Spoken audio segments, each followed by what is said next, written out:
Bonsoir et merci de suivre le 16h. L'équipe gouvernementale du 14 juillet a été présentée au chef de l'État, le maréchal Idriss Déby Itno. Dans cette présentation, le maréchal a mis l'accent sur l'efficacité, l'abnégation et l'essence aiguë dans le travail. Ces propos sont ressortis lors du compte-rendu du porte-parole du gouvernement, Chérif Mamazine. Suivez cette réflexion signée Amadé Abbas. Le rendement, l'efficacité et l'obligation de résultats doivent constituer la base de l'action du gouvernement du 14 juillet 2020. Ces propos sont du maréchal du Tchad, Idriss Déby Itno, président de la République, chef du gouvernement. Des propos tenus lors du tout premier conseil ordinaire des ministres, relayés par le ministre de la Communication, porte-parole du gouvernement, Chérif Mohamed Zen. Le résultat du travail bien fait reste et demeure le maître mot qui préoccupe le maréchal du Tchad. Pour y parvenir, les membres du gouvernement sont interpellés. Ainsi, chaque membre de l'équipe gouvernementale du 14 juillet est placé face à ses responsabilités. Il s'agit de travailler dur pour relever les défis socio-économiques et sanitaires qui s'imposent au pays. Pour réussir cette mission axée sur le résultat, le chemin de la réussite est d'ores et déjà tracé par le maréchal du Tchad.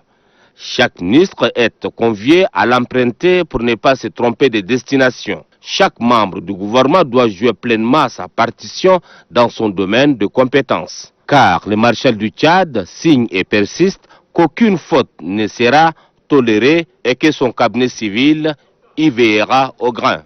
Tout en rappelant les nombreux défis à relever, y compris les élections à venir, il a instamment demandé à tous les membres du gouvernement de se mettre résolument au travail avec une obligation de résultat en assumant pleinement leurs responsabilités. À cœur voyant, rien n'est impossible. Pour relever les défis, une solidarité gouvernementale s'impose. Il n'y a que le Tchad qui en sortira grandi.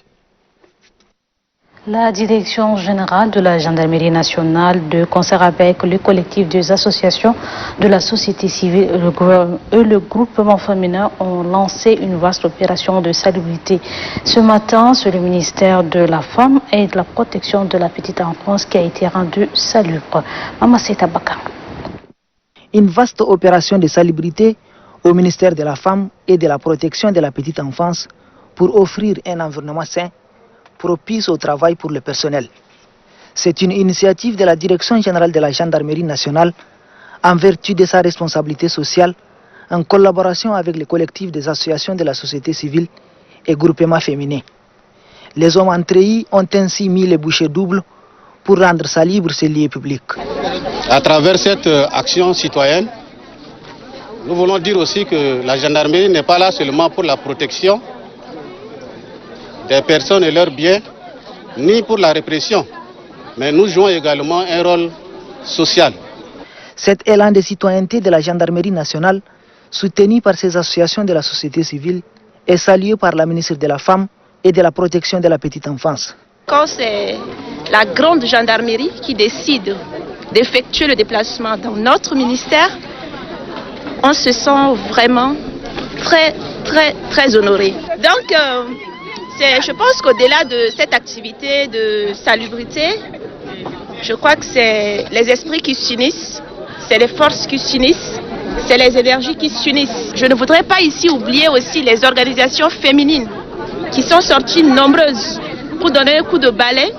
Dans le cadre de la lutte contre le coronavirus, les groupements féminins ont saisi l'occasion pour remettre des cartons de savon et des masques faciaux au ministère de la Femme et de la Protection de la Petite Enfance. Séance tenante, la ministre de la Femme et de la Protection de la Petite Enfance l'a légué à son tour à la gendarmerie nationale. La mairie de la ville de N'Djamena, quant à elle, a procédé à une vaste opération de salubrité dans la commune du 3e arrondissement. Karien Gavouna. Tout le personnel de la mairie de N'Djamena, sans distinction de rang, a répondu présent à cette opération de salubrité.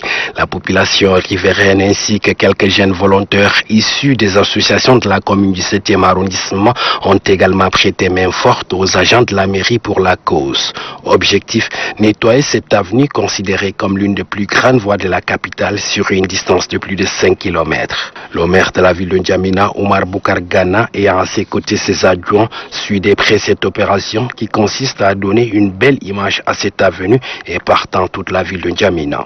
Cette activité rentre dans le cadre de nos activités quotidiennes, comme le samedi, c'est une journée citoyenne instituée par les autorités. Donc c'est dans cette logique que nous sommes là.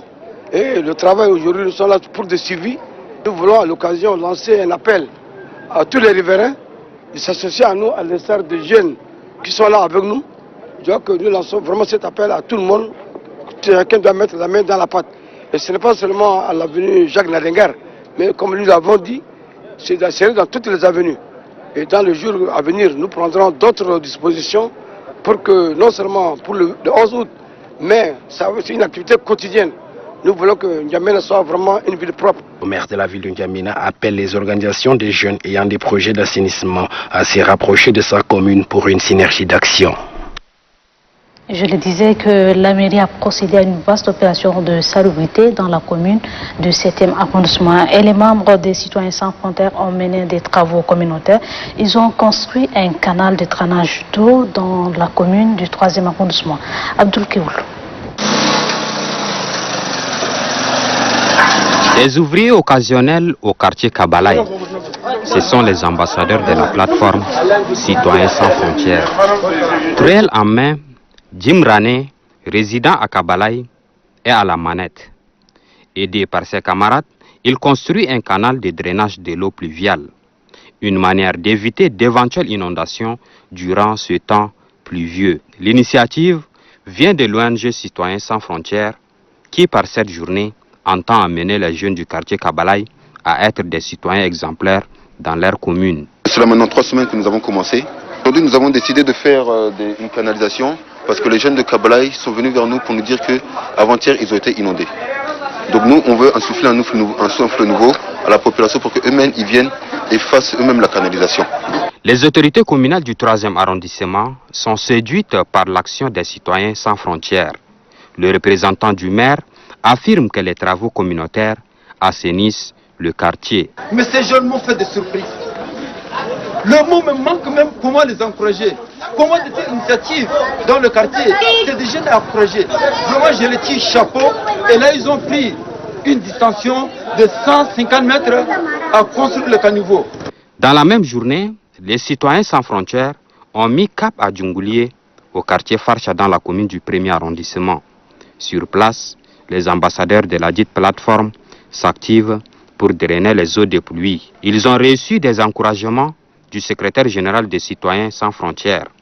Mamad Abakar Moussa encourage les jeunes du quartier Djungoulié à toujours œuvrer pour l'assainissement de leur circonscription. C'est tout pour le 16h. Merci de votre fidélité.